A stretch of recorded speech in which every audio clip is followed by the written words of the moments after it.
this going. Let's go. You ready? Let's go. You know the reads we got to do? Let's do it. Okay. Same ones. All right. Presented by Under Armour and live on playback. Make sure to join us every post game live on playback. Welcome to Light Years. Andy Lou, I'm in a good mood. Warriors win 110-99 over the Knicks. Got a solid showing all around, all things considered. Friend of the show, Stephen A. in the crowd, getting to watch the Jonathan Kuminga coming out party. Over under Kuminga makes first take tomorrow. It's got to be like minus 2,000. Don't even bet it. You're not going to make any money on it. Joe Lacob was there. He's going to be talking to Stephen A. about, you see Kuminga? You see what's going on there? And second star. But no, I mean, jokes aside, and Stephen A. is hilarious. Jokes aside, pretty impressive game from Kuminga. There's a lot of things to talk about, but I want to lead on Kuminga here. We should. 12 for 19, 8 rebounds, 25 points, 2 assists. The part that excited me was the steals and the blocks. It feels like he's finally starting to realize like just how disruptive he can be, right? Like that's the whole thing with him. Like he's a perfect wing physically. Like he should be more than just a guy who gets points, right? Like he has it in him to be that. And tonight against the Knicks, like I don't know, he's been putting more and more of these performances together, more reasons to just kind of believe in him and what he can be. The Knicks are not a soft team. They brought this up multiple times on the broadcast. I know they're missing guys. I know OG is an elite defender. Julius Randle is another guy that's tough on offense. But regardless of if those guys are out, Hartenstein, Precious Achua, Josh Hart, by the way, who played 47 minutes tonight, and Dante DiVincenzo. I love Tibbs. Absurd. But like those guys they play hard and they hit, right? Like this game was 110-99. In today's NBA, that is a low scoring game. And Kuminga went right at them and was stronger than them, faster than them, bigger than them. So I thought that was the most impressive part to me. To me, it felt like he's had a short NBA career because you got to keep in mind he hasn't played that many games even across 2.5 seasons. This is probably the most important. This is probably the best game I've ever seen him play. The best game. And you brought it up. 2 steals, 2 blocks, 8 rebounds. That's what it was to me. Most of his value, I think, the rest of his career is going to come as an elite help side defender. If he just ends up being an offensive player, I don't know how valuable he's going to be. But if he is going to be this great defensively, that is a brand new. Like it is, the ceiling becomes so much higher. When you're a 6'8" wing with a 7 foot, maybe 7+ wingspan, and like top 5 athlete, maybe the best athlete in the NBA, it would be disappointing if all you do is score. Like he has the ability to affect the game in so many ways, and it's starting to come around. Like I basically pencil him in for 20 points right now. He gets a mismatch free throw line or below. He's putting the guy through the hoop. He's going to get a layup. He might get an and one, might get free throws. Like he's good for an efficient 20 points operating in those areas. But what's going to make him a star is being a disruptive defender, rebounding the ball, passing the ball. There was a play in was it the third quarter where he made that quarterback like off the rebound, the Kevin Love style pass to that type of stuff you weren't seeing him do a year or two ago. And I wanted to pull this up. In the month of February, he's averaging 3.7 assists. I don't think assists are the best measure, but it's noticeable every time you watch him. He's getting more comfortable making reads, understanding what help's coming, making that second pass. And those are also the things he has to do, because if all he's going to do is like, I'm shooting the ball, I'm going for it, like there's a limited ceiling for guys who can't make a decision on ball, who can't recognize when the help is coming. And it's a work in progress, but like the speed in which he's improving is super impressive. Like, and did you see the expressions on Steph and Draymond's face with like Kuminga, Moody, and Pods? Like they like those young guys. They're definitely a little bought in. They like that they bring energy, Well, they play hard, and they kind of get it a little bit. there was a stretch in crunch time of that fourth quarter before Chris Paul came in and closed the game, which we'll get to because that was actually he should have been in and he closed it. But it was Steph and Draymond to go with Moody, Kuminga, and Podziemski. And you mentioned energy. Look, I don't know how good those guys are today. I think they're missing some defense. I think they're missing some offense. But you know what they're not missing? They're not missing scrappy. They're not missing grit. They're not missing energy. They're diving for every loose ball. Sometimes that's what you need to just win a basketball game, right? Sometimes that's what you need to win a game where, he had 31, but kind of struggled a little bit. The team, Sarge was bad. The team's bench, the bench was not great. The Knicks made the game ugly, but you can have bad shooting games. You can have bad defensive games, but you're not going to have bad energy games with those guys in here. I guess that's the point I'm trying to make. So it did make it. I think though that's what you're to your point to where Steph and Draymond are pretty happy. It is because they're playing with guys that are just going 110%. I think the value of that does mean a lot. It might not mean that much when it's postseason. The Warriors got to get to the postseason. So it means a lot right now on February 29th, where the Warriors are trying to get to, and today they get to 4 games above 500. That stuff matters a lot. Yeah. And like the other part that's exciting is all those guys fit how they want to play. Maybe a work in progress, but they all fit. Like Podziemski's absolutely a warrior player with like pass, cut, make reads, fight for every rebound. I mean, his assist to turnover ratio is absolutely ridiculous for a rookie, considering some of the passes he even tries to make. Moody. Can we talk Moody's defense? He didn't have an impressive offensive game tonight.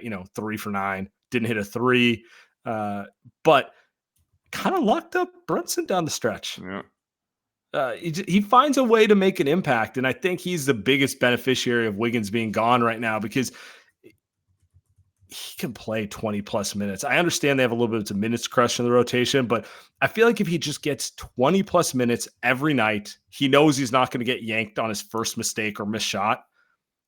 He might take off in his role the way that Kuminga took off in his role when Draymond got suspended. Like when Draymond got suspended, Kuminga just had the space to like play through mistakes a little bit. That's how it feels with Moody. He's got a little more confidence. He gets, because he's not, everyone makes mistakes. Steph Curry makes mistakes. Draymond makes mistakes. You have to be okay with like getting the space to play through it a little bit. Yeah.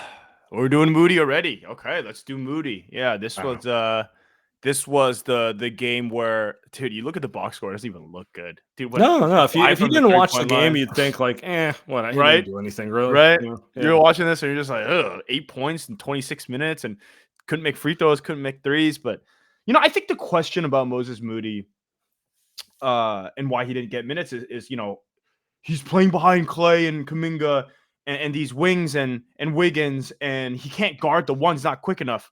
Well, tonight he guarded a one.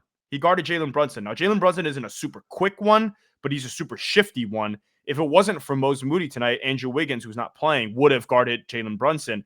And so, look, man, is he going to be able to guard the quick-ass ones like De'Aaron Fox? No, but nobody's guarding De'Aaron Fox. So, to me, I'm watching this matchup, and I'm GP2, get up. Yeah. Exactly. I mean, that's the only person, maybe in the entire NBA, him and Drew. But you watch these games, and you're like, well, goddamn, dude, if he could actually guard Jalen Brunson, and he's out there, and he's super smart, so he's not doing dumb stuff on offense.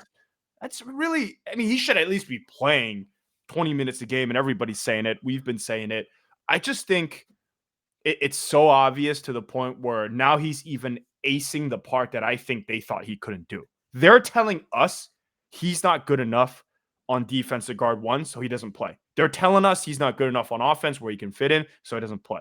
But now they throw him out there. He goes from playing 0 minutes, Sam, to playing 26 tonight. 26, and he closed tonight. Come on. So that's the frustrating part. It's like, how does that even make sense?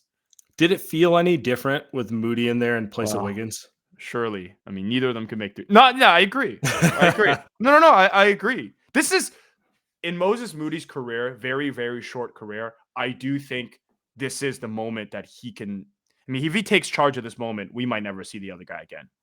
Because to your point, it's like, we just might never see him again. Because the changing of the guard. We saw Kuminga be the changing of the guard when he whined to Shams and he got minutes. Work for him. Now he's playing 30 minutes a night. This is the moment for Moody, I think, where this is an opportunity. This really is. By the way, if you're new to Playback, sign up for a free account and you can join us. We're going to take callers at the end of this, like we always do. Come join us on stage, throw comments in the chat, make sure just to sign up. It's exciting. And then Pod's another like couldn't hit a shot type of game, but still had an impact the whole way through. I like those three young guys. I to be honest with you, I like all the Warriors young guys that they have in the context of they make sense for how the Warriors want to play and what they want to do. Like Trace Jackson Davis, he's another guy who hasn't seen the floor as much as he should. And, we can whine about it if we want to. But like when he plays, you feel him, another guy out there. And I give the front office a little credit for at least figuring out the type of guys that make sense with the Warriors, going with that a little bit. You want to get to an ad real quick and then we can talk a little. Yeah, let's do a little more. Yeah, let's do a little more. But before we do that, Light Years Podcast is and has been all season long brought to you by Under Armour. Steph Curry, as he did tonight. 31 points. Makes you believe you can do anything. And their Curry 11s are specifically designed with ultimate bounce, grip, and stability to allow everyone to do their thing. New generations of ball players are coming up now and showing the basketball world that the old rules do not apply. The future is exciting, fast, positive, and hungry this NBA season. Rock with your favorite player rep his shoes on and off the court. The Curry 11s are perfect for both the committed and casual ballers. The UA Warp Tech makes the shoe feel like it was designed for your feet, locked in no matter what you do on the court, stopping your tracks with dual density UA flow, cushioning, and traction. An emergency brake you don't even notice. Steph's 11th signature shoe steps into the second decade of his sneaker career, pulling colorway inspiration from the wonders of a positive and modernized future on and off the court. Take these kicks with you when you leave the scrimmage and rep UA wherever you go. Do your thing. Change the game. The Curry 11 Future Curry, available now at currybrand.com. Cool. I'm gonna go one more. And Light Years Podcast brought to you by Good Chop. Everyone wants to start the year off on the right foot, and for us, for me, for everyone, that means making sure you are eating well and have enough energy to do everything you want to do. But I am not going to run to the butcher every day to get a fresh cut of quality meat. It's not going to happen this time of the year. I literally storming today in the peninsula. You're not going to really want to go out and drive and buy some every night, right? So that's we're soft. We're soft. Man. I'm definitely soft. I am definitely soft. That's why Good Chop is such a lifesaver for me. Good Chop offers fully customizable boxes of high quality meat and seafood delivered to your door on your schedule. If you're like Sam, you live in a mansion 3.5 kilometers away from the store. This is where Good Chop comes in, right? These are lies. The products are vacuum sealed, frozen at peak freshness, so you can stock your freezer and cook when you want. You can choose from over 70 high quality cuts, 100% grass fed ribeyes, USDA, prime filet mignon, free range and organic chicken breast, pork tenderloin, wow, and thick cut bacon, just to name a few. And if you don't eat meat and you're a pescatarian, they also offer sustainable and wild caught seafood, salmon, Pacific cod, scallops, it's my favorite, shrimp, and more. So, there's one more thing actually, and it won't cost a fortune. Good Chop's price per meal starts at just $3.74. So go to goodchop.com/lightyears120 and use code lightyears120 to get $120 off your first 4 boxes. That's code at lightyears120 at goodchop.com/lightyears120 for $120 off. Goodchop.com/lightyears120. Code lightyears120. Nice. Let's talk Steph real quick. I thought Steph was aggressive tonight. He's been pretty in denial that he's in a slump, or that he's in denial that he's fatigued. Have you heard him talk about this? Like he's in denial. The dude came out and got 7 rebounds in the first quarter. He's like, who are you talking about fatigued? Steph Brook out here. Still like a little bit of a shooting slump. He was aggressive tonight, though. He loves playing at the Garden. I won't call it only Steph Curry can score 31 and get 11 rebounds, and we're like, not his best, but like that's kind of how it goes.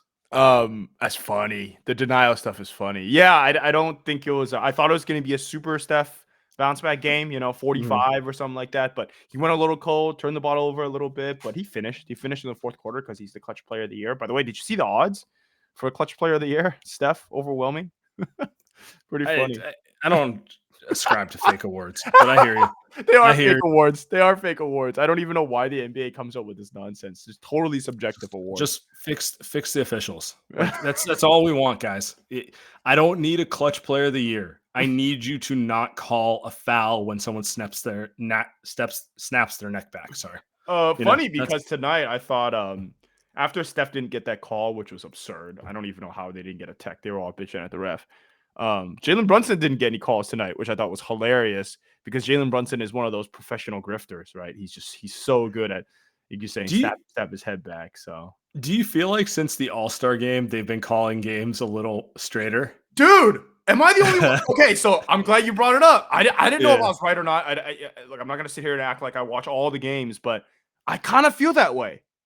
It feels a little less bullshitty the last couple of weeks. And I don't know if it's just coincidental with the games I'm watching, but it does feel like, honestly, just let a little more contact go. That's like really all you need to do to fix basketball. Don't blow a whistle anytime someone like touches or does anything, Did you see the Clippers-Lakers game last night? Yeah. I thought it was pretty well riffed. Somebody in the comments on playback here is saying that there have been some bad edit game calls. Yeah. Their Knicks one. But I think we're not complaining about refs with like in regards to just bad end of game calls. It's the totality of the game. It's about the flow. The flow and ruin. I think Marcus Thompson breaks this up a lot. It's like the way that you officiate the game in the first 10 minutes or 5 minutes is gonna. It's just, are you going to allow people to just run around all day and just get foul calls? Because the game's going to be in the 130s, right? Or are you going to just let stuff go and it's a more realistic game like it was tonight? So, yeah, I mean, maybe, hopefully. I know in the playoffs, usually they fix it for the playoffs, which is cool. But, man, let's get that in the regular season. Hey, back to Steph. Did you do you think he's gonna play tomorrow? When you talk about being tired, like 100%. Okay. I'm not. He's already said. They already said he's playing. They could always change their mind, but they got to win in Toronto. It's a reeling opponent. They need to win these. Like if anything, you got to win in Toronto, and whatever happens against Boston happens. But but the player who can make Steph's life easier, who just came back last game, Chris Paul. Nice CP3 game tonight. Give him a little credit there. I feel like it's your time. Look, it's a small sample, but they look like the team we envisioned in the preseason in our best case scenario, with like Chris Paul stabilizing the minutes when Steph's off the court. And Clay's played a lot better with Chris Paul next to him in general. And just kind of having that other like high IQ decision maker out there hitting his shots a little bit tonight. I think they played a good game. I agree. He looked great against the bench units. Even though the Warriors struggled in those bench units, I don't think it was a Chris Paul issue. Yeah. I thought it was more of a you can't play Sarge. I think Pods missed shots. Like you just got to put more scorers and or elite defenders, right? Mm-hmm. Like maybe you got to put GP2. He only played 9 minutes tonight. You got to put him in. Or more Moody. So I don't think the bench unit struggling was Chris Paul's fault. I actually think him individually was great. What's curious though, Sam, is he closed over Clay. Mm-hmm. He closed over Clay. Do you agree with that? You like that tonight? I think in this matchup it made sense in the sense of the Knicks are so small without OG and Julius Randle. You can get away with that a little more. And putting that ball handler next to Steph, it does help you close a game. They were kind of closing defensive. Like, we just don't want to make mistakes. We can't have 3 pick sixes, that sort of thing, right? So I agree. I thought that was the right move. Yeah, I think it made sense. And I've actually really appreciated the way Clay's handled it too. I think he's pretty bought into his role right now. He's been playing really good basketball since he moved to the bench, pretty comfortable in that role. So, I agree. I think this was the right matchup. It was the right move. That's it. If OG and Randall were playing, then you cannot close with Chris Paul. Yeah, and it's a different Yep. matchup if those It's guys are simple. playing, right? Yep. Like, but they didn't. So you go with what works. And it worked. They closed it. All right, gotta get to your favorite segment, Wiggins watch. Dude. All right, so pregame. I'm gonna mute myself. This was Steve Kerr. Questions. You would categorize it as an excused absence? Oh, yeah. This is a personal issue that he's dealing with, and we expect him back. But, yeah, it'll remain private. Are you the one kind of in contact with him? I remember you were last time. Rick has been in touch with him. I have too. But, yeah, like I said, we expect him back. Sooner, like, is there any clarity? Okay. You see that shrug? Look at it one more time. So tired. My first thought on all this is I feel for Steve Kerr, and this is why he got that big extension, because he has to be the one who gets in front of everyone and has to deal with this, like it's not fun. It's not fun at all to have to do that. But, Steve Kerr, one of his best values is being a leader in these moments. And, I gotta give credit where credit's due. Like, this isn't quote unquote what you sign up for when you're a coach, right? But you know what? There we go. It's pretty. I think it would be pretty easy for him or any of the players to throw Wiggins under the bus. Actually, I think it would be pretty easy, and I think people get really pissy and people are really like protective. I don't really even know why. Are they really protective, or is that a weird social media thing? Because I don't see that shit anywhere except outside of Twitter, where people are trying to show off about how they're the most emotionally aware person on earth. I agree. I just think if you were that way, I think if you don't know what's going on, why would you feel that way, right? So I think it would be easy for Steve Kerr and players to get pissy about this, and maybe they are behind the scenes, but they're not publicly, and I think that speaks a lot of their character. I think that's what I'll say. I think it's obvious that Steve Kerr has great character, and he shows it dealing with situations like this, because this is not an easy situation to be in. If you're a coach, it's also not an easy situation to be in when you're players, man. They're in a good stretch here. They're trying to win games. They're on a road trip. They need him, and he just vanishes, and he did it last year. And there's no reason, there's nothing, and he comes back, and I mean, seemingly completely fine, and we don't talk about it. It's just a weird, shitty situation, and and that's a part of it. To your point, if he's back on Sunday or Tuesday, and the totality of his exit was a week, it's completely forgotten about within a few days after that. Like, I will forget about it. I'll be like, all right, so I don't know what happened, but that was like 4 days. I mean, two different things. I generally don't trust him, but if it's like 3-4 games, I'm not going to think too heavily of it. My fear here is the way Steve Kerr talks about it makes me think it's going to spiral into whatever the hell happened last year. Yeah, right. Right. And like, it's just, look at how well they play without him. You know what I mean? Like, I'm watching this team and I'm going, if they had one more high-level contributor who was a consistent contributor, it's a title team. And who's that highly paid contributor who's Mr. Inconsistency? It's Wiggins. So it's hard for me not to juxtapose the two positions. I don't know what's going on. As always, like, I hope things are okay, but it's like you're paid based upon your value. When you're paid more money, more expectations are upon you. That's life. That's true of your job. That's true of my job. That's true of everyone's job. You get a promotion, more responsibilities on your shoulders. His entire career has been more enigmatic than consistent. He had an amazing stretch in 2022, right? He just did. And I feel like I'm tired of chasing the player he was that one time, when majority of his career has been more the guy we've seen most of this year, which is inconsistent. But all that said, like, that's me projecting my long-term feelings on him. I don't know. We got to see how this plays out a little more. Again. I think the comments have been killing it today. Actually, it gets me going. But they talk about how, if this was a team on the East Coast, if this was a New York or Boston or Philly team, what are we talking about here? If anything, Barrier fans are pretty nice, man. So nice. That's honestly, that's what it is, man. Like, we are the nicest fans in sports, at least in America. Actually, yeah, in America, Asian fans are probably the nicest. Like, when you go to Japan and Korea or whatever. But you go out here, man. Like, Barrier fans are as understanding as it can be. Now, Barrier fans, as you know, if the team's going to be boring or uninteresting, they just will tune you out. They won't get mad. They just won't go. They just won't show up. I don't think ownership's gonna love that. Yeah, I don't think Joey Lacob likes that. Right, a different story. I mean, they still got staff and stuff, so like they'll still get people. But you know what I mean? Like I think he has it. Wiggins has it pretty easy. I think with great character from the coaching, and he's got a great leader with Steph, and he also has the fans that aren't really going after him. Like it's whatever he's going through. It's the best place to go through it here. That's for damn sure. I guess I'll end my take with that.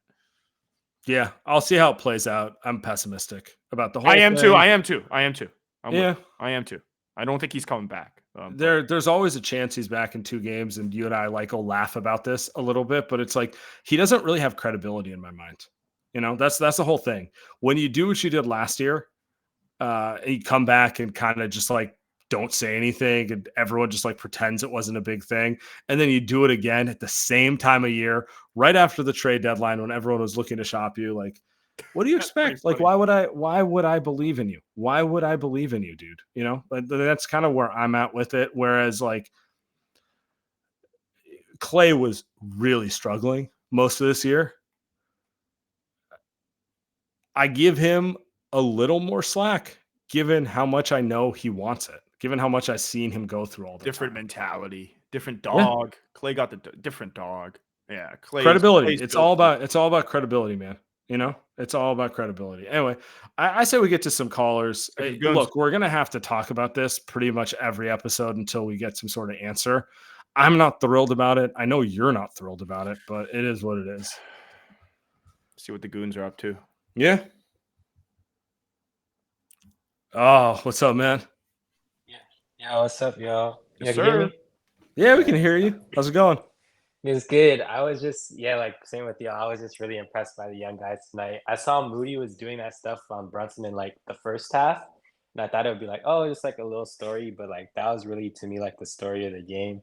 And I'm kind of with y'all. Like, I don't, maybe Wiggins comes back, but I'm just don't have faith in it. So I would like to see Moody on like. If we need to have him, I know we have a few games against Dallas. I'd like to see how he fares against Luka. Luka might be too big for him, but yeah, like with Brunson, he's really shifty, but he's not the fastest in the world. So Moody's able to like stay down. And he didn't bite. Like the biggest thing is just not biting on the fakes with Brunson. And I think he just really did a good job with that. And I also agree with you guys. Like, I'm not just like gonna hate on Saric and stuff, but like, yeah, if he's not doing good, if he's not shooting well in the first quarter, I just take him out. It's just like a minor thing because that's always what seems to happen in the early fourth quarter, and I think that contributes to the leads, and then they start melting down from there. Yeah, you make a good point about the staying in front of the head fakes. That's actually, I know Looney looks bad now, but dude, he was so good at that when he used to guard Harden. He was so good at just staying down, not fouling. I mean, he used to be the best. Sam, you're muted. I know you want to talk, but that used to be the best at that. Oh yeah, that's how he got on the court. He was the only guy who wouldn't jump at James Harden over these years, right? So, yeah, I mean, there's a lot of value in just kind of playing it smart, not making a mistake, right? Like, it sounds boring, but like, don't reach. Don't jump at guys, and you'll get on the court a little bit. And Moody, I thought, was excellent tonight. So appreciate you, man. Have a good one. Thank you. This team misses those type of players. Like, they have a lot of guards. They have a lot of guys who like shooting. They have a lot of bigs that are kind of one-dimensional. But, man, those wings that can defend, Andre, Livingston, Otto Porter kind of was a big, but like they just, it's nice to see Moody do that again. It's nice to have guys over 6'6" who can defend. It really is, man. really, like, love pods, but man, he can't guard those bigs the way that Moody can. And anyway. I What's think up, brother?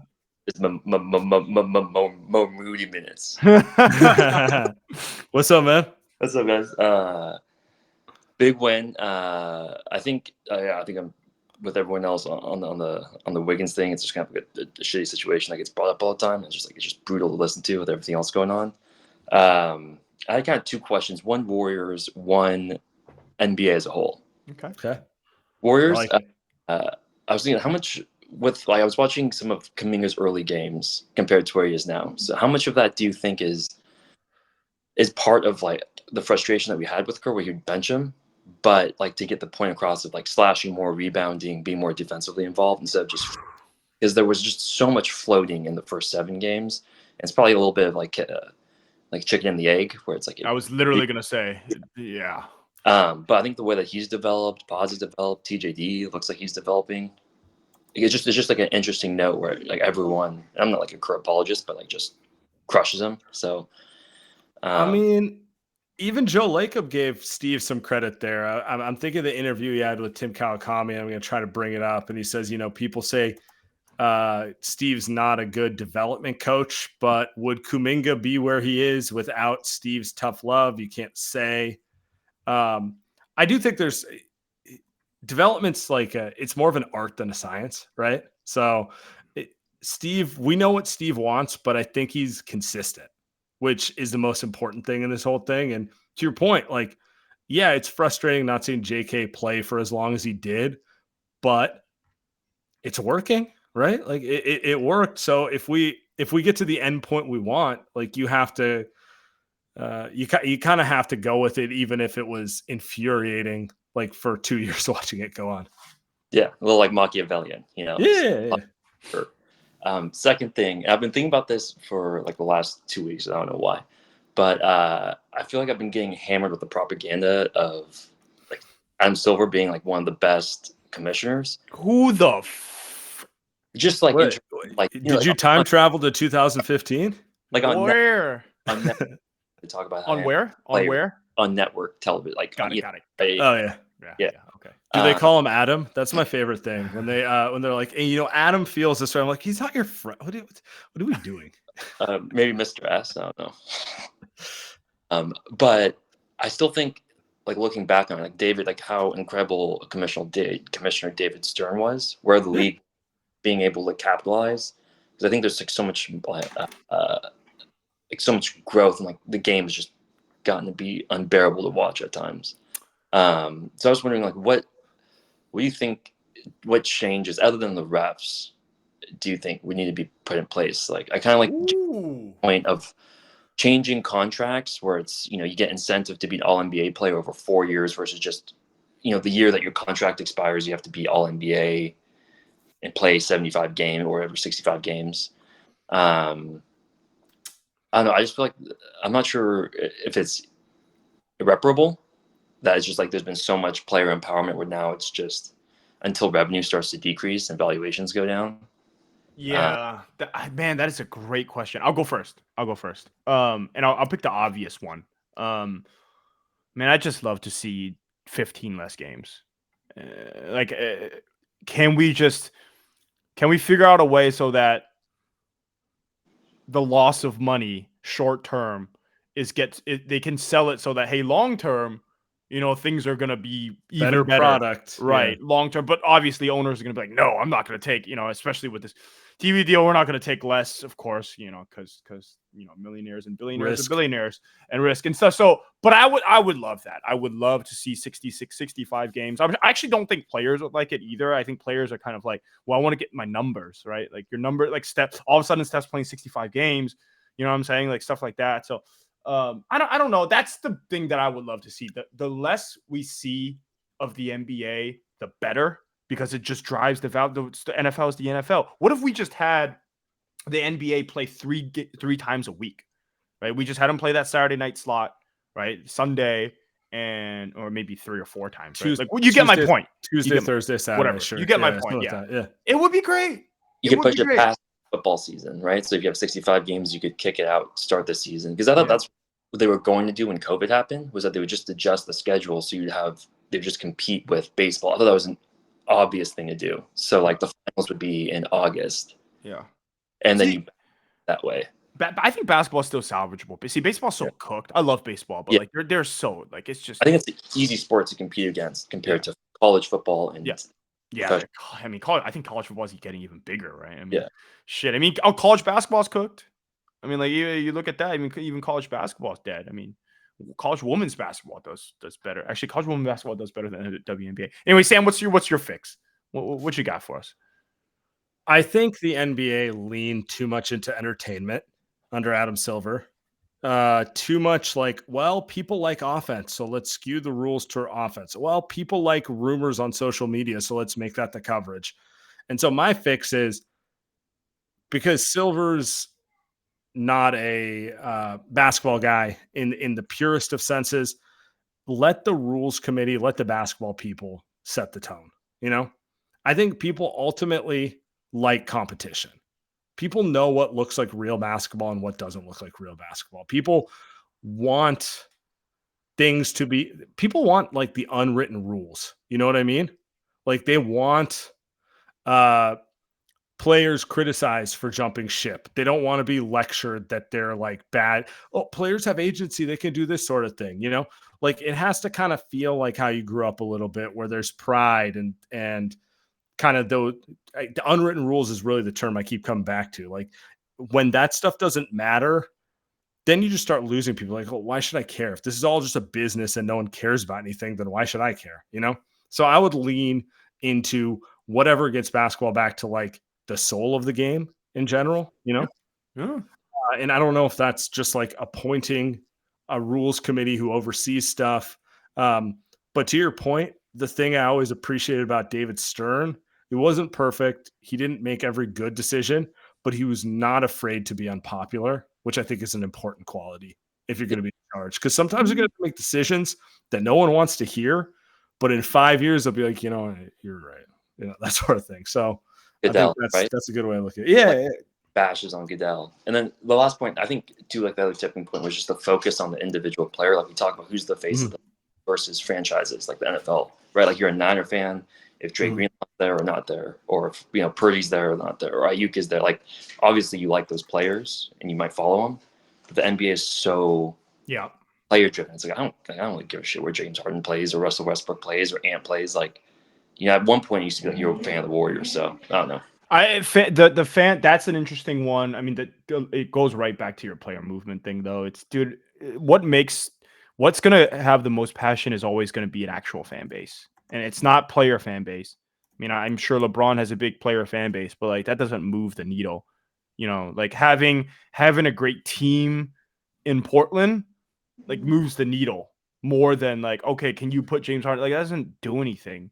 To me, it's having those fans. I mean, Utah has a great fan base. Anyway, so I don't know how they kind of fix that with just how NBA is different from NFL, where there's just a couple players, and players are always going to be more important in the NBA than it is in the NFL, for sure. But yeah, I don't know. Appreciate you, man. Yeah, have a great one. You too. I like that. It's a good call. It's fun.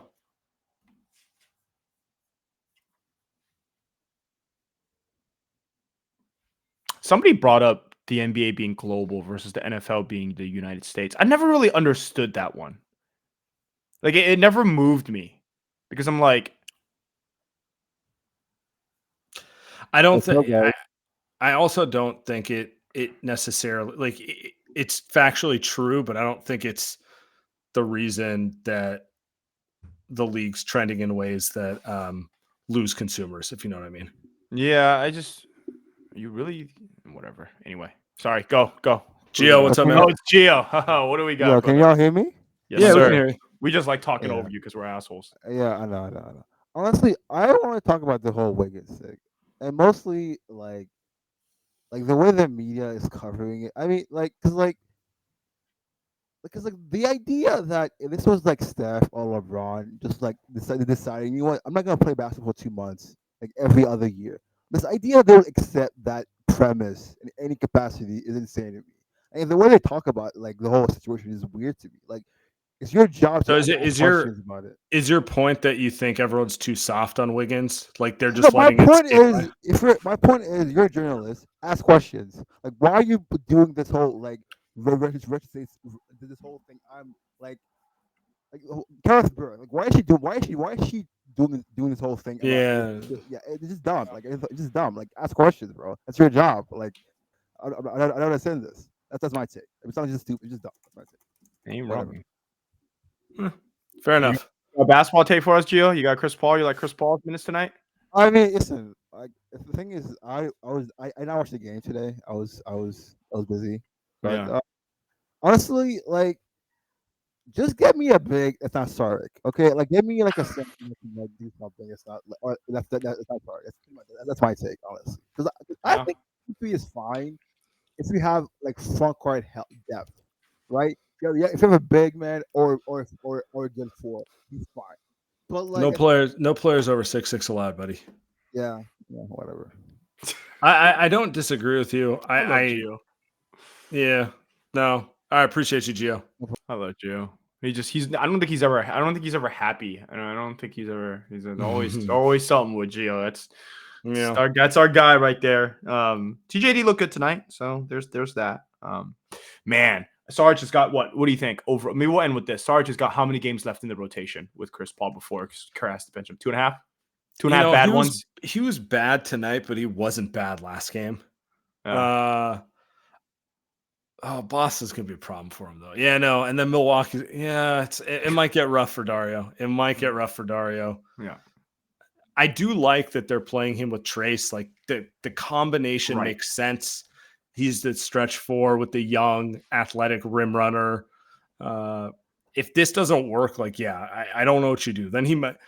If this combination doesn't work for him, he's in a Mo Spates role where it's like, maybe we throw out there where we need some shooting, but otherwise, you might not play for 4 games in a row. His confidence is shot too. I watched him tonight. Yeah. His head was down. I actually felt kind of bad. Like he opened threes, he's just missing them, and they're picking on him on defense. He knows he's food. It's actually I know I've been like I'm always down to make fun of people because whatever. But it's tough. It's tough out there for him right now. So I actually hope he plays better. I hope. He shot the ball well this season, but he's currently not shooting the ball well. And when you combined it with everything else he's struggling with, it's just like the perfect storm, So hopefully tomorrow they'll need him tomorrow. It's a back-to-back, so they'll need a good game from him. So hopefully he'll play better. Yeah, it does feel. It feels a lot like what happened with Looney a month ago, where Steve's like, I really want to play you, but like every game, 12 minutes turns to 10, 10 turns to 8. And then all of a sudden it's like, all right, man, I can't do it. Yeah. It's like, you'll get another shot, but like in the short term, you're not in the rotation. So, Yep. All right. I say we get out of here on that. I feel overall in a good mood here. Let's get to it. We'll see everyone. We'll see you when we see you. All right, guys.